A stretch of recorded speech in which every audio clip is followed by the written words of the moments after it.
এক মাতব্বর বিচার করতেছে, লোকেরা কয় মাতব্বর সাহেব বিচার করতেছে না, আপনার বউ তো গাঙ্গে পড়ে গেছে গোসল করতে গিয়া। কি সর্বনাশ, তা আগে কও নাই কেন? দৌড়ে চলে গেছে নদীর ধারে, নদীতে ভাটির পানি যাচ্ছে এই দিক।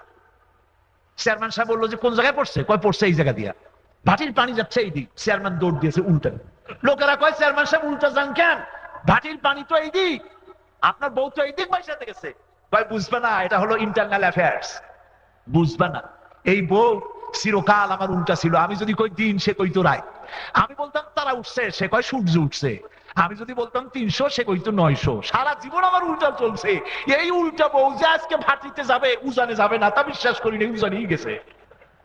এইরকম সম্পর্ক হলে এই স্বামী স্ত্রীর মধ্যে কোনো মহব্বত নাই, সংসারটা জাহান্নামে তুল্য হয়ে যাবে, ঠিক কিনা? স্বামী স্ত্রীর ভিতরে মিল মহব্বত হতে হবে, একে অপরের অধিকার সম্পর্কে জাগ্রত হতে হবে, স্ত্রীকে সম্মান করতে হবে, ভালোবাসতে হবে। সেই সংসারের ভিতরে আল্লাহর রহমত নাজিল হবে, বলুন আলহামদুলিল্লাহ। অধিকার সমান, কিন্তু মর্যাদার দিক থেকে স্বামীর মর্যাদা বেশি। মর্যাদা কার বেশি? তিরমিজি শরীফের হাদিস শুনুন।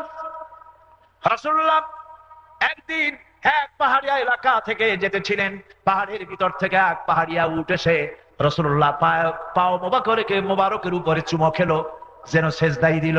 সাহাবীরা বললেন, ইয়া রাসূলুল্লাহ, উটের কত বড় ভাগ্য, উট আপনার পায়ে চুমা দিল, সেজদা দিল। আপনি যদি আমাদেরকে অনুমতি দিতেন, আপনার পায়ে চুমা দিতাম, সেজদা দিতাম।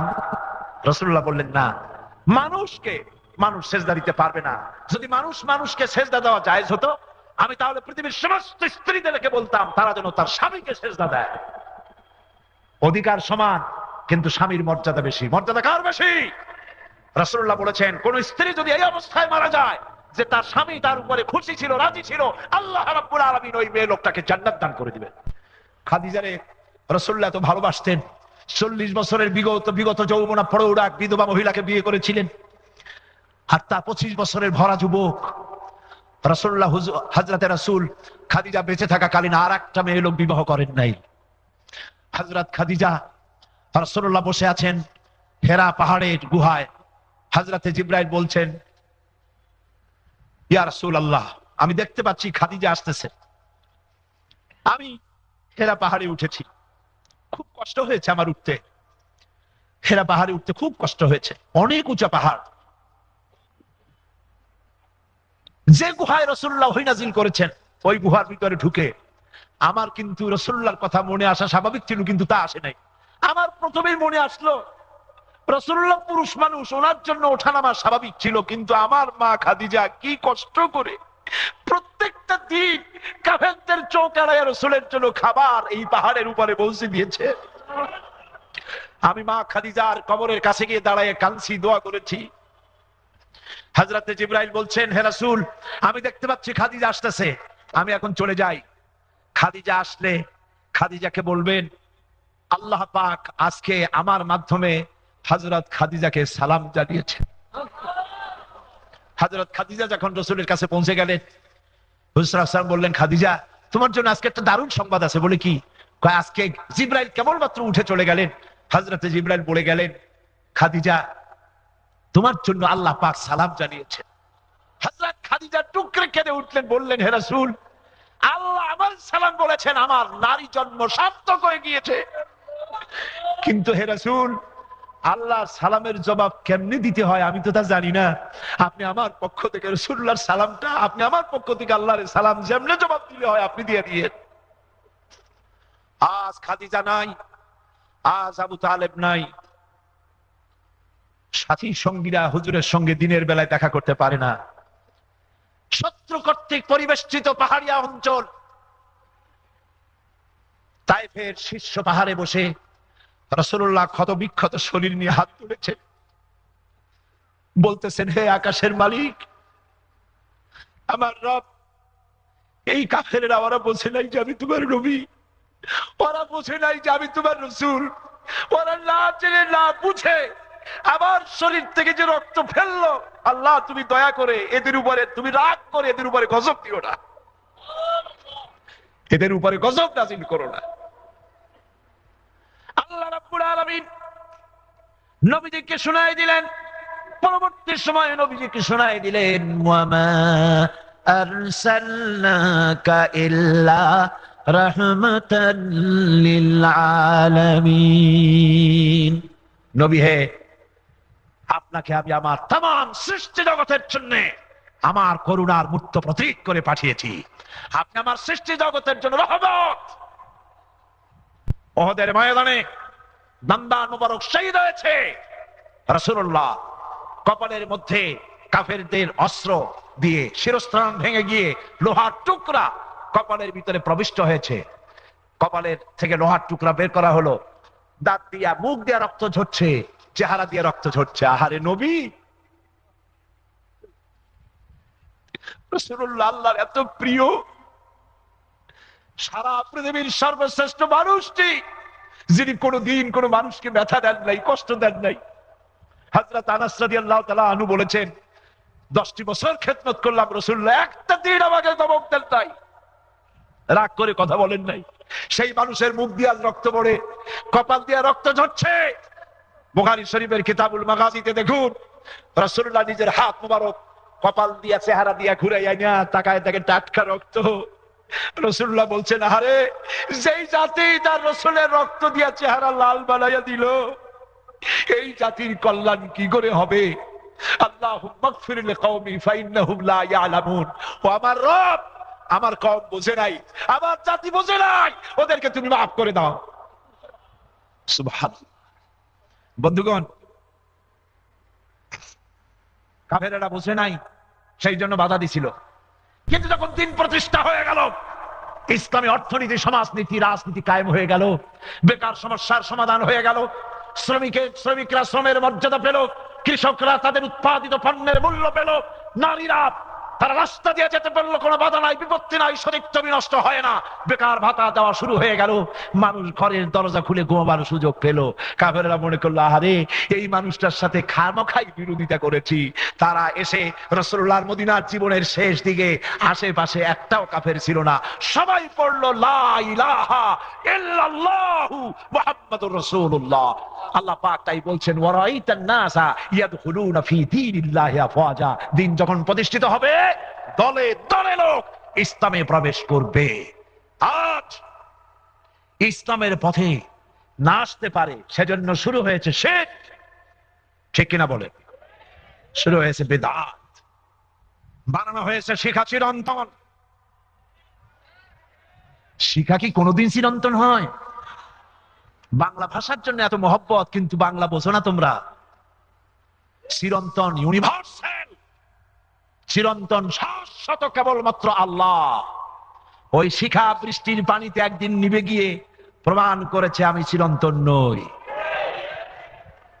সুতরাং ইসলামী শাসন না আসা পর্যন্ত এ ধরনের শিরক এর অনুষ্ঠান বয়কট করুন।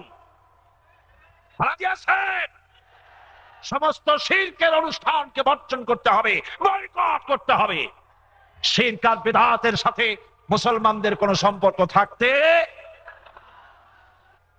আল্লাহ পাক বলছেন, ওয়াকালু মা হিয়া ইল্লা হায়াতুনাদ দুনিয়া নামুতু ওয়া নাহইয়া ওয়া মা ইউহলিকনা ইল্লা দাহর। আল্লাহ পাক বলেন, এই কাফেরেরা বলে দুনিয়ার জীবনটাই একমাত্র জীবন, আর আমাদের মৃত্যু এখানেই, জীবন এখানেই মৃত্যু। কালের আবর্তন ছাড়া আমাদের কিছুই হয় না, আমাদের কিছুই ধ্বংস হয় না। আমরা এখানেই জন্মাই, এখানেই মরে যাই, মাটির সাথে মিশে যাই, আমাদের সঙ্গে আমাদের এই জীবনই শেষ। বিরক্ত করবেন না, আমরা এখানেই জন্মগ্রহণ করি আর এখানেই শেষ হয়ে যায়। এটা কাফেরদের প্রশ্ন। প্রশ্ন কার? নামটা কিন্তু মনে রাখবেন, আমি কিন্তু হুমায়ুন আহমদকে বলি নাই, নাট্যশিল্পী নাট্যকার হুমায়ুন আহমদ নয়, ঢাকা বিশ্ববিদ্যালয়ের বাংলা বিভাগের চেয়ারম্যান ডক্টর হুমায়ুন আজাদ। আমার বিশ্বাস তার বইয়ের নাম। এই বইতে তিনি প্রশ্ন তুলেছেন, বাঘের পেটে চলে গেলে, মানুষ পুড়ে ছাই হয়ে গেলে কেমনে পরকাল হবে? এটা মিথ্যে কথা, নিরর্থক, এটা বিশ্বাস করা ঠিক নয়। এই প্রশ্ন হলো কাফেরদের প্রশ্নের। প্রশ্ন কার? এই যে দেখেন, এই কোরআন শরীফে আল্লাহ বলছেন, আল্লাহ পাক বলেন, কাফেরেরা প্রশ্ন করে, তারা বলে, আইযা মিতনা ওয়া কুননা তুরাবান যালিকা রাজউম বাঈদ। আমরা নাকি মরে যাব, তারপরে আমরা নাকি মাটির সাথে মিশে যাব। এরপরে আমাদেরকে উঠানো হবে, যালিকা রাজউন বাঈদ, এরপর আমাদেরকে উঠানো হবে, এ কথাও কি বিশ্বাসযোগ্য? এ কারা বলতো? وقالوا أإذا كنا عظاما ورفاتا أإنا لمبعوثون خلقا جديدا। যখন মাংস গলে গিয়ে আমাদের হাড় কোড়গুলি পচে যাবে এবং আমরা যখন মাটির সাথে মিশে যাব, তখন নাকি আমাদেরকে আবার জিন্দা করা হবে। এই বলে কাফেরেরা পরস্পরের সাথে হাসি ঠাট্টা করত। ওরা বলতো মান ইউহয়িল ইযামা ওয়া হিয়া রামীম, পচে যাওয়ার পর, গলে যাওয়ার পর কে আমাদের চিন্তা করবে? আল্লাহ পাক জবাবে বলেছেন, নবী বলো, কুল ইউহয়িহাল্লাযী আনশাহা আউওয়ালা মাররাতিন ওয়া হুয়া বিকুল্লি শাইইন আলীম। বলে দাও, এসব তিনি চিন্তা করবেন যিনি কোন রকমের মডেল ছাড়া তোমাকে প্রথম সৃষ্টি করেছেন, সেই খোদা আবার তোমাকে জিন্দা করবেন। সেই আল্লাহ রাব্বুল আলামিন তিনি বলছেন, আনতুম আশাদ্দু খালকান আমিস সামাউ বানাহা। তোমারে সৃষ্টি করা কঠিন না ওই বিশাল আকাশটাকে সৃষ্টি করা কঠিন? কোনটা কঠিন?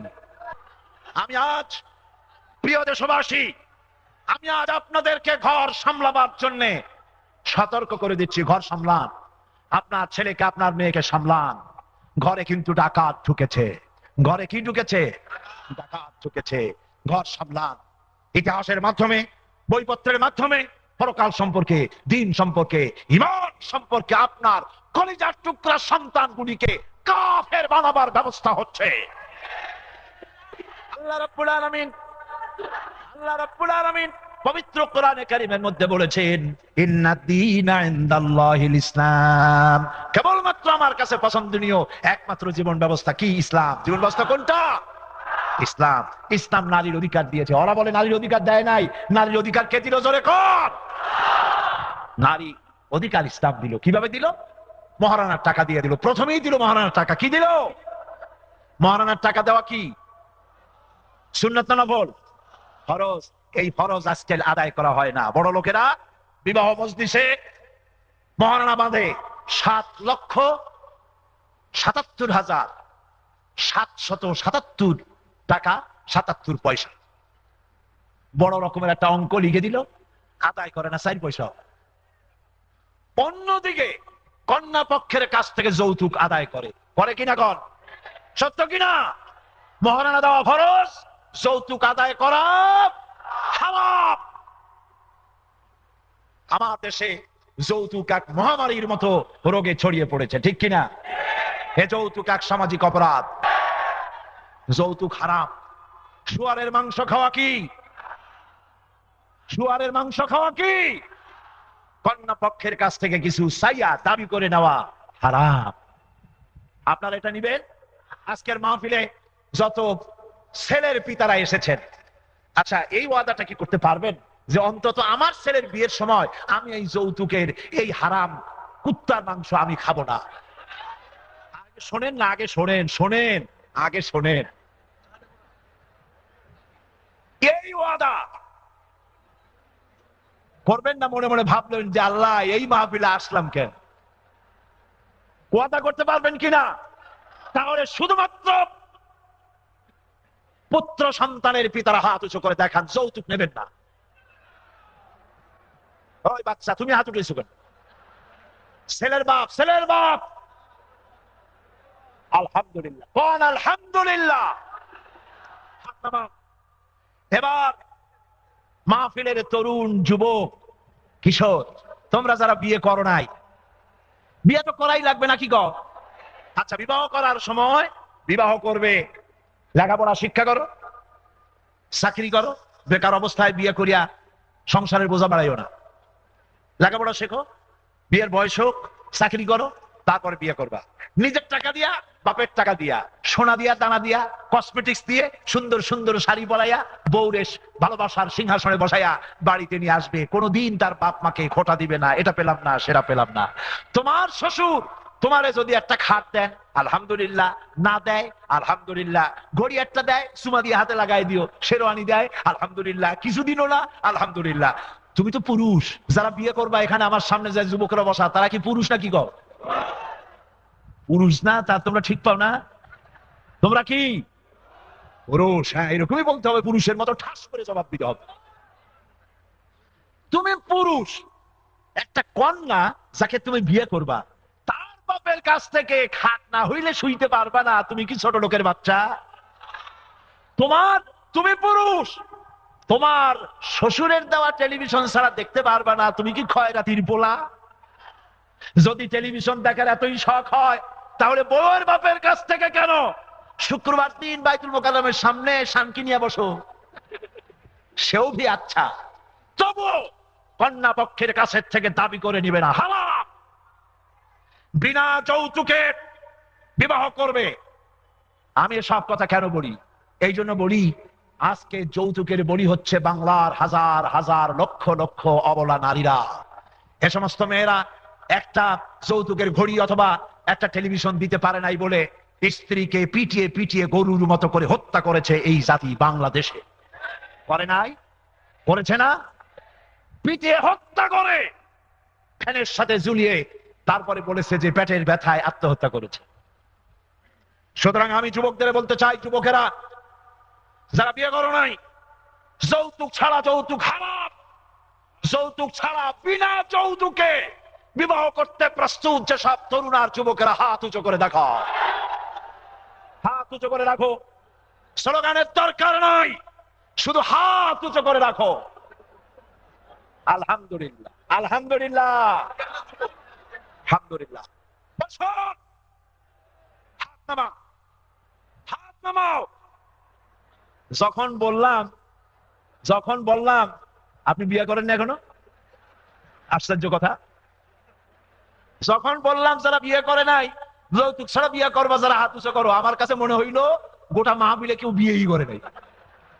তার মানে কি? তার মানে হলো এই মাহফিলে 95% এসেছে জওয়ান তরুণ। যুবকদের বলতে চাই, যুবকেরা তোমাদের দায়িত্ব সবচাইতে বেশি। কার দায়িত্ব বেশি? তোমার দায়িত্ব বেশি। বৃদ্ধের 70 বার আল্লাহ বলা আর তোমার একবার আল্লাহ বলা, গালফ অফ ডিফারেন্স। বুড়ো মানুষেরা আল্লাহ আল্লাহ তো করবেই, কোমরে ব্যথা লাগে দাঁড়াইতে গিয়ে কয় আল্লাহ, হাঁটতে গেলে পায়ে ব্যথা লাগে আল্লাহ, ভাত খাইয়ে হজম হয় না কয় আল্লাহ।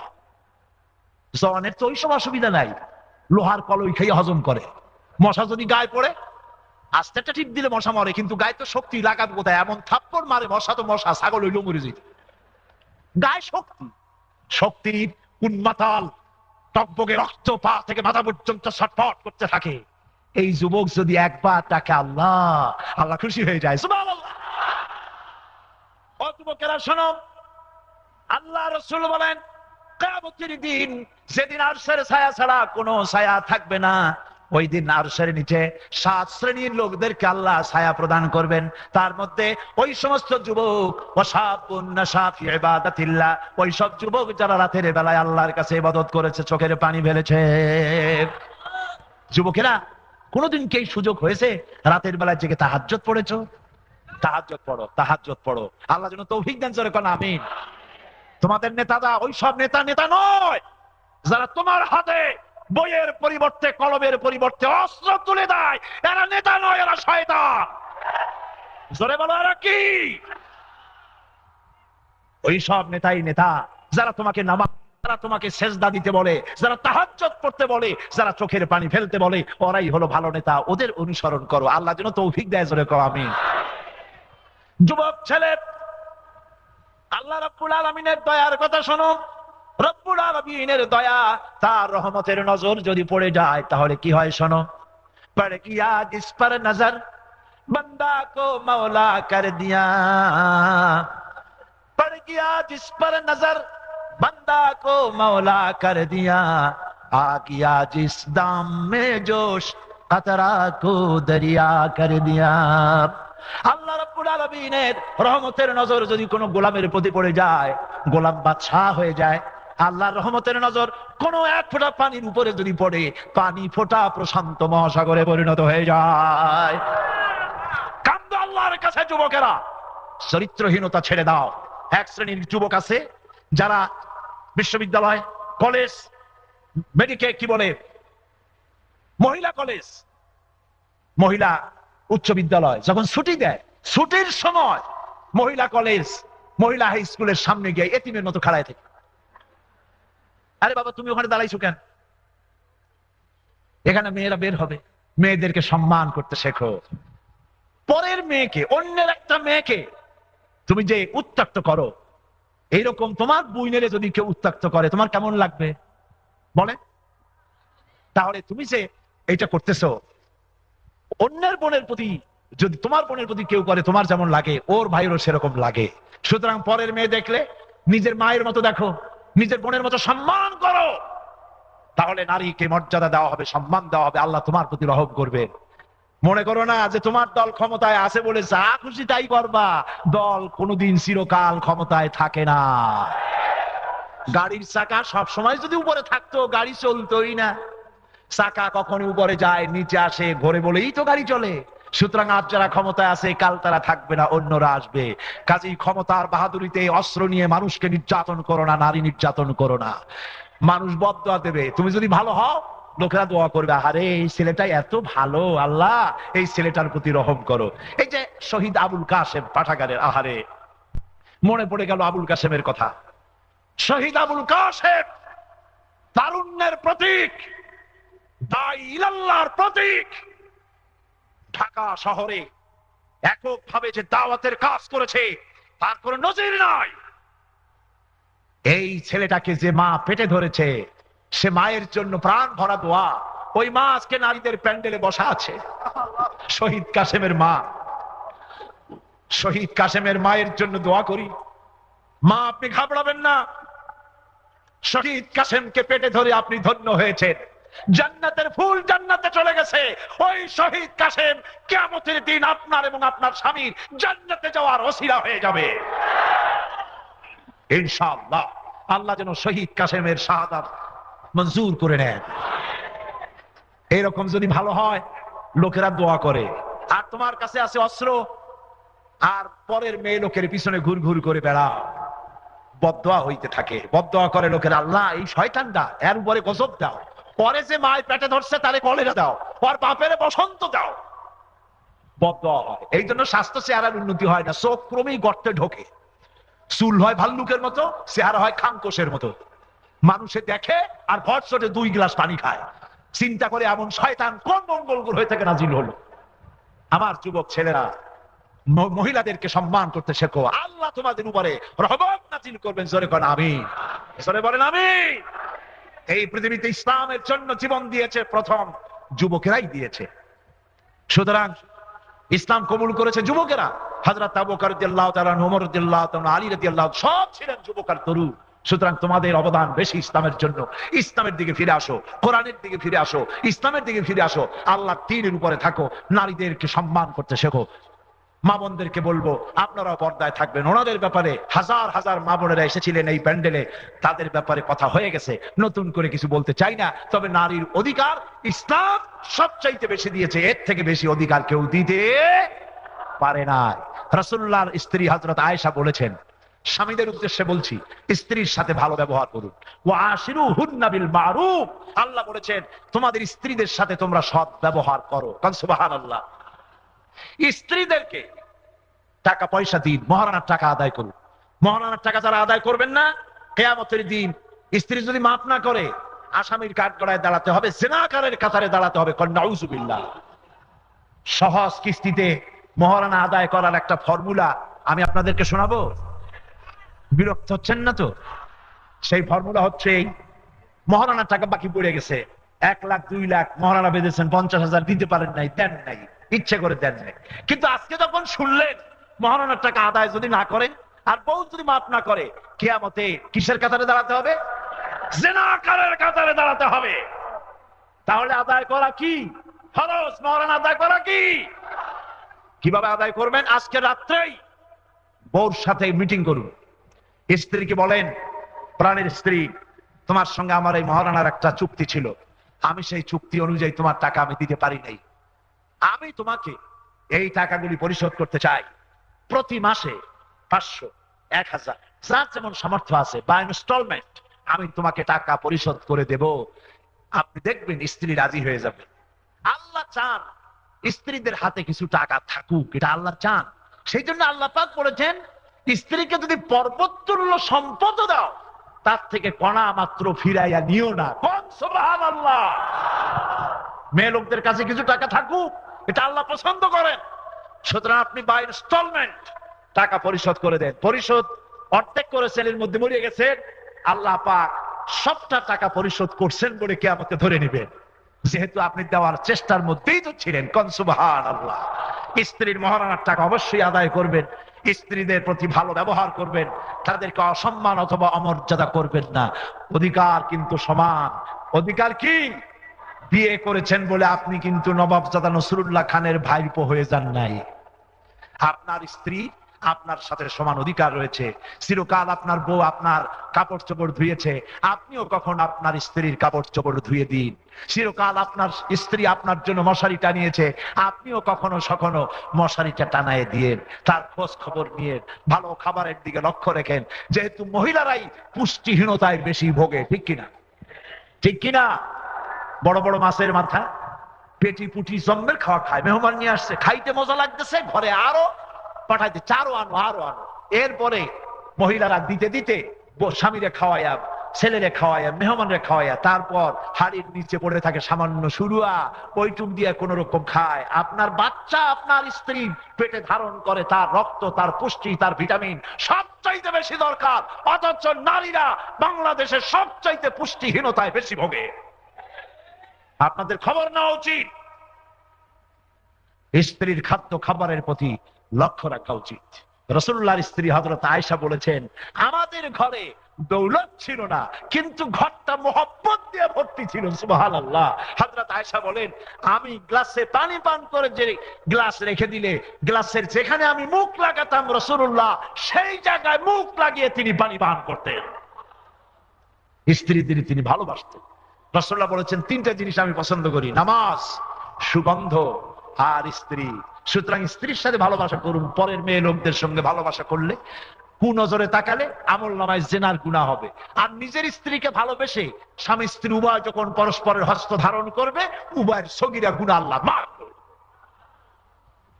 স্বামী স্ত্রীর মধ্যে মহব্বত যে সংসারে আছে, এই সংসারে এসি না থাকুক, ডিসি না থাকুক, ফ্রিজ না থাকুক, কিছু না থাকুক, ঘরটা জান্নাতের টুকরা।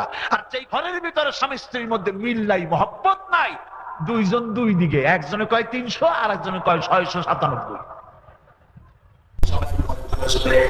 আলহামদুলিল্লাহি রাব্বিল আলামিন। হযরত মুসা আলাইহিস সালামকে প্রশ্ন করা হয়েছিল, ফামান রাব্বুকুম ইয়া মুসা, হে মুসা, তোমাদের দুজনের রব মুসা এবং হযরত হারুন আলাইহিস সালাম। তাহলে বলা হচ্ছে তোমাদের রব। বলছিলেন,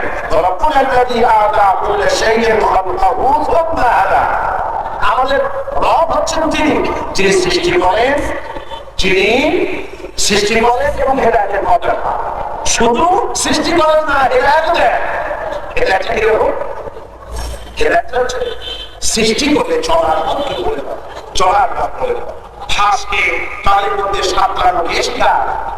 বলেন কে শিকার? এই যে সাইবেরিয়ান দ্বীপপুঞ্জ থেকে, সাইবেরিয়া থেকে যে বাকিগুলো শীতকালে অতিথি বাড়ি হয়ে আমাদের দেশে আসে, অতিথি বাড়ি হয়ে আসে, সেই অতিথি বাড়িগুলিকে কে রাস্তা দেখা, যে এই রাস্তা এই নদীর উপর দিয়ে, এই সমুদ্র পাড়ি দিয়ে, এই পাহাড়ের উপর দিয়ে এইভাবে যেতে থাকলে একদিন না একদিন তোমরা সিলেটের সুনামগঞ্জের হাওড় গিয়ে পৌঁছতে পারবে। এই কথা কে তাদেরকে শিখায় দেয়? শুধু সৃষ্টি করেন না, তিনি তাদেরকে পথ দেখা, পথের নির্দেশ দেন। একটা বিড়াল দৃষ্টান্ত দিতে পারি।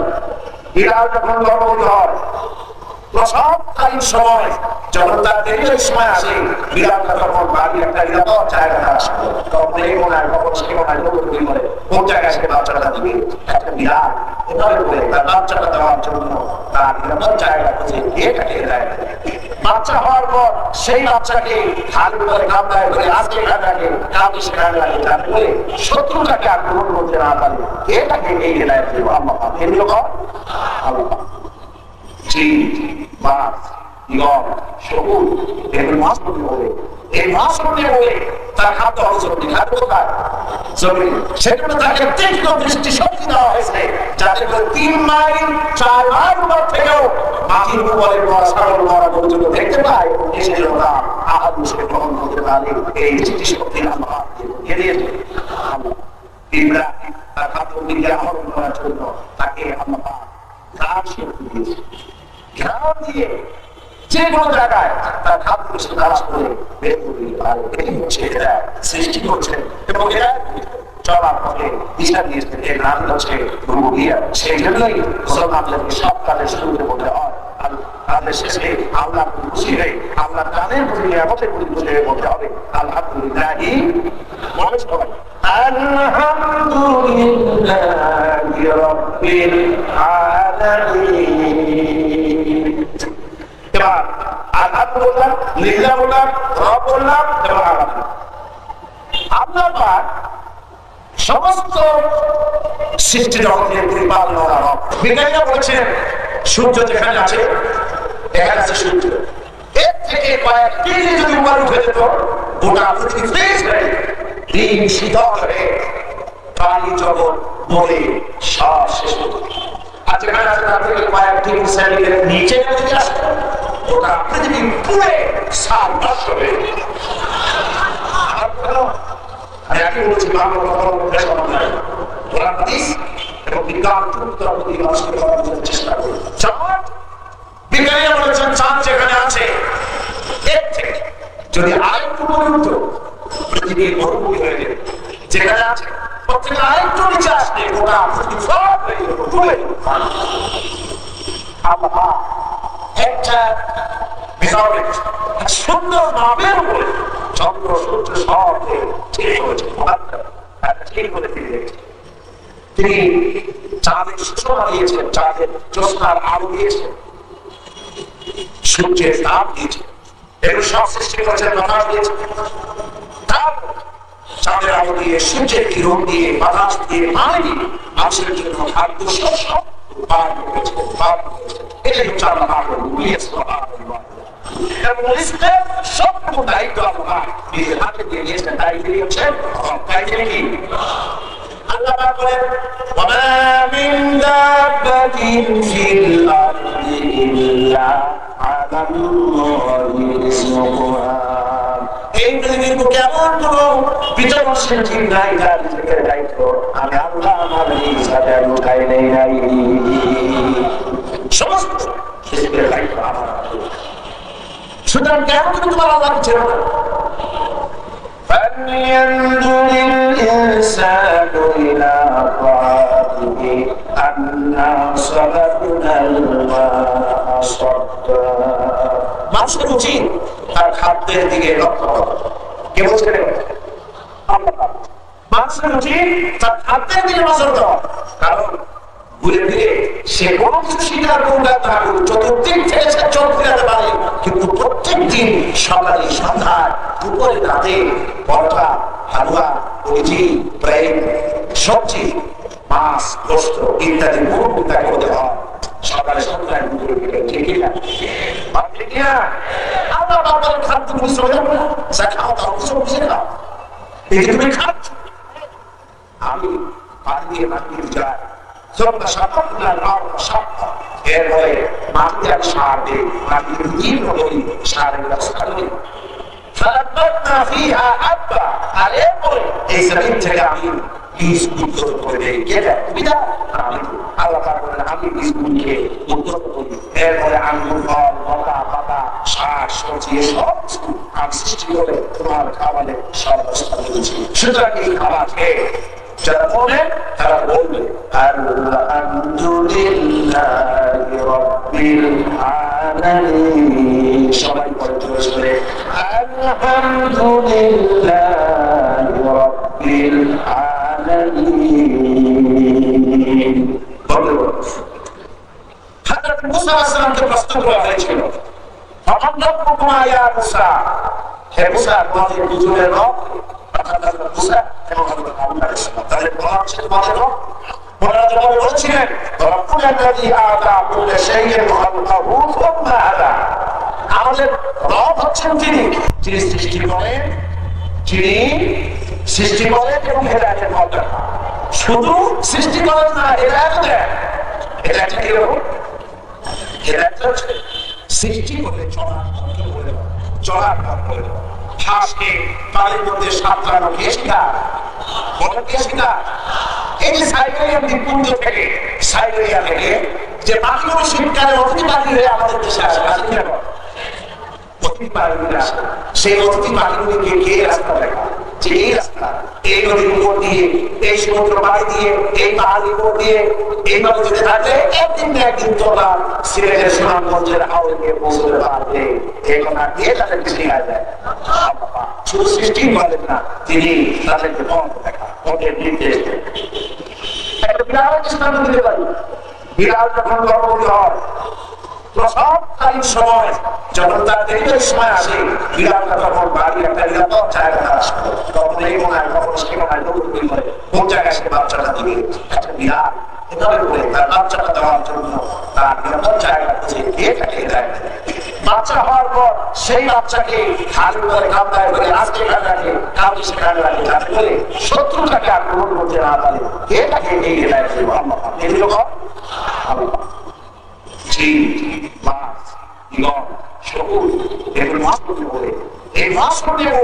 তার খাদ্য অভিযোগী খাদ্য কোথায়? সেখানে তাকে তীক্ষ্ণ দৃষ্টি শক্তি দেওয়া হয়েছে, যাতে করে 3 মাইল 4 মাইল দূর থেকেও মাটির উপরে মরা ছাগল মরা গরু দেখতে পায়, এসে ওরা আহার বসে গ্রহণ করতে পারে।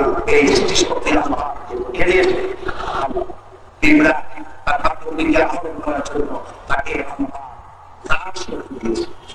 গ্রাম দিয়ে যে কোনো জায়গায় তার খাদ্য কিছু নাশ করে বের করে দিতে পারে। এই সেটা সৃষ্টি করছেন এবং এরা চলার পথে দিশা দিয়েছেন। এর নাম হচ্ছে রুহিয়া। সেই জন্যই মুসলমানদেরকে সব কাজে শুরুতে বলতে হয়, আর তাদের শেষে আল্লাহ খুশি হয়ে, আল্লাহ তাদের প্রতি আমাদের প্রতি খুশি হয়ে বলতে হবে আলহামদুলিল্লাহি। বলে সবাই আলহামদুলিল্লাহি রাব্বিল আলামিন। আল্লাহ বললাম, লিল্লাহ বললাম, রব বললাম এবং আল্লাহ পাক সমস্ত সৃষ্টি জগতের পরিপালনা রব। এটা বলা হচ্ছে রব্বুল আলামিন। আলামিন কিন্তু এক বছর নয়, আলামিন কয় বছর? তাহলে বোঝা যাচ্ছে জগতে একটা না, বহুমাত্রিক জগতের আইডিয়া কোরআন কারীম সর্বপ্রথম দিয়েছে। আপনি মনে করতে পারেন এই পৃথিবীটাই আমাদের জন্য একমাত্র জগৎ, অথবা কেউ মনে করেন আমাদের জন্য জগৎ দুইটাই হল না, এছাড়া জগৎ নাই। কিন্তু কোরআন বলছে বহুমাত্রিক জগতের আইডিয়া কোরআন সর্বপ্রথম দিয়েছে। আলহামদুলিল্লাহ রাব্বিল আলামিন। জগৎ সমূহের রব কিরকম?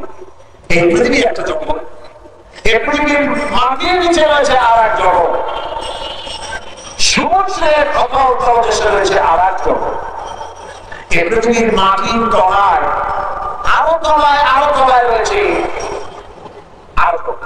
এই পৃথিবীর মাটির তলা বন্ধু একবার ছোটবেলায় পড়ছিলাম, ছোটবেলায় পড়ছিলাম, কেউ যদি মাটি ঘুরতে থাকে তাহলে মাটি ঘুরতে ঘুরতে একদিন না একদিন সে আমেরিকায় পৌঁছতে পারবে, বিচারিতে রাখবে। পৃথিবীর অভাব আমেরিকা, এখন মানুষ এই চেষ্টাটা করবে।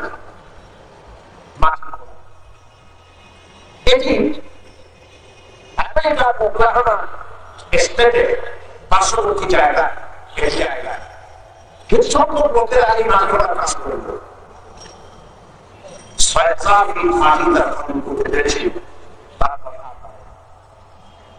এবং এটি সাহসী কাজ তারা পারত।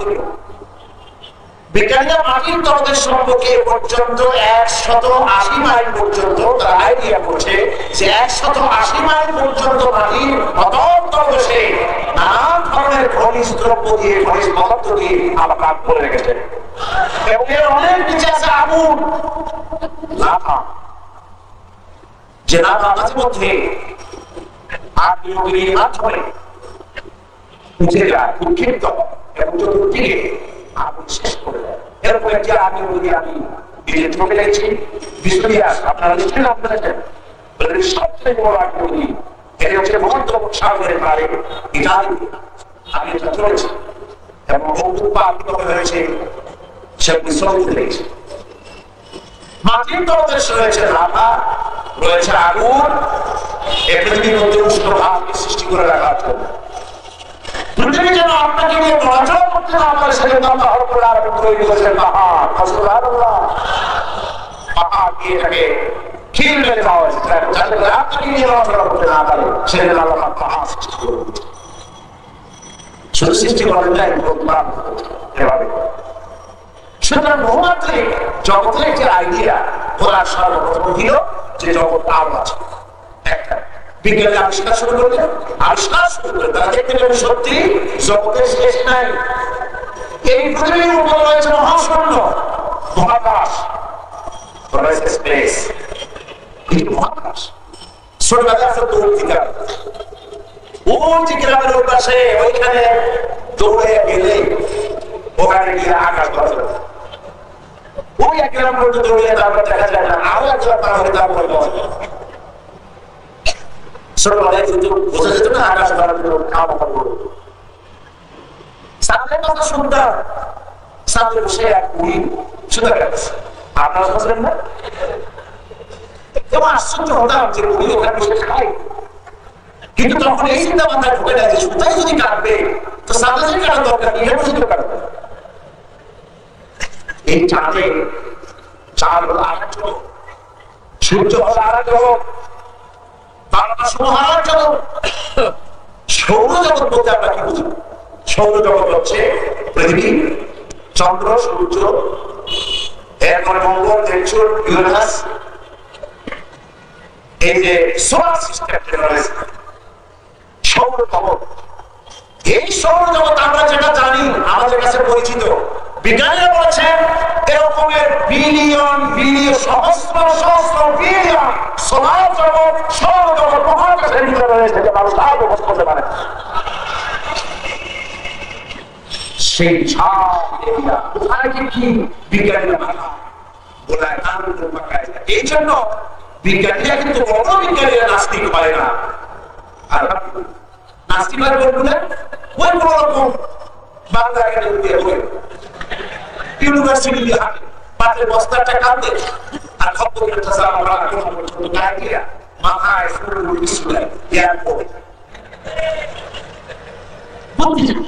বুদ্ধি খেলা স্কুলের ভাষা আর বুদ্ধি খাটাতে গিয়ে এমন বেগুনের মতো কথা বলে সারো কথাটা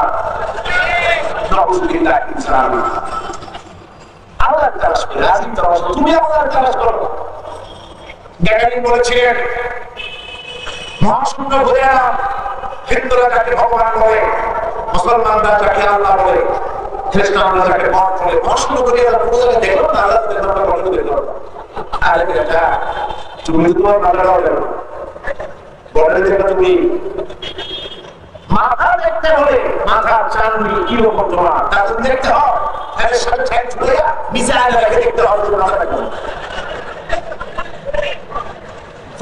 কেমন, তোমার কোমরটা কেমন, তোমার দিকটা কেমন,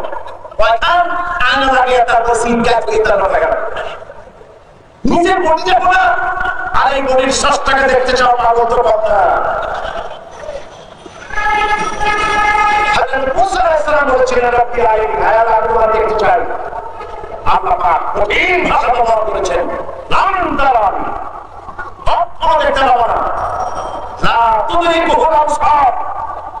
দৃষ্টি শক্তি আমাকে তার দৃষ্টি শক্তির ভিতরে করতে পারবে না। আল্লাহর দৃষ্টিতে সকলেই থাকবে, আল্লাহকে কারো চোখের ভিতরে আনতে পারবে না।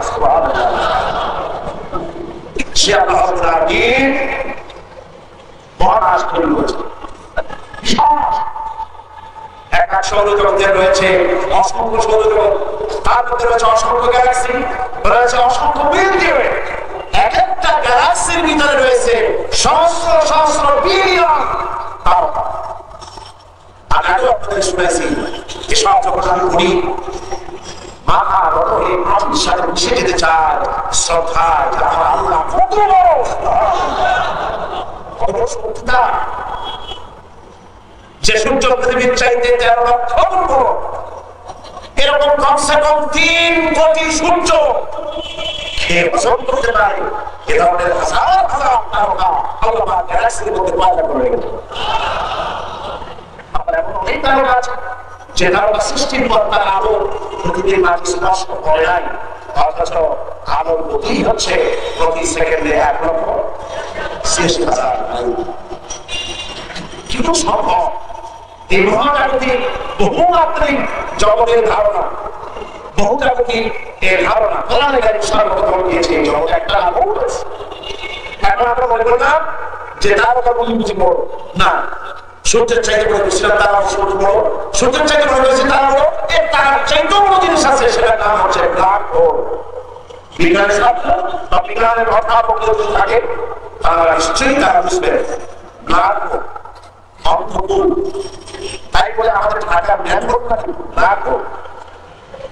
ঢাকা যেমন রাস্তা অসংখ্য ম্যান হোল আছে, কথা বল লাগে মহাকাশে বিজ্ঞানীরা বলেছেন অসংখ্য ব্ল্যাক হোল আছে, অ্যাকচুয়ালি অসংখ্য ব্ল্যাক হোল। এগুলো কি? এগুলো হচ্ছে বিশাল বিশাল তারকাগুলি যখন তাদের এক একটা আয়ুষ্কাল শেষে আসতে থাকে, তখন এই তারকাগুলি ঘুরতে ঘুরতে ব্ল্যাক হোলের রেঞ্জের ভিতরে এসে যায়।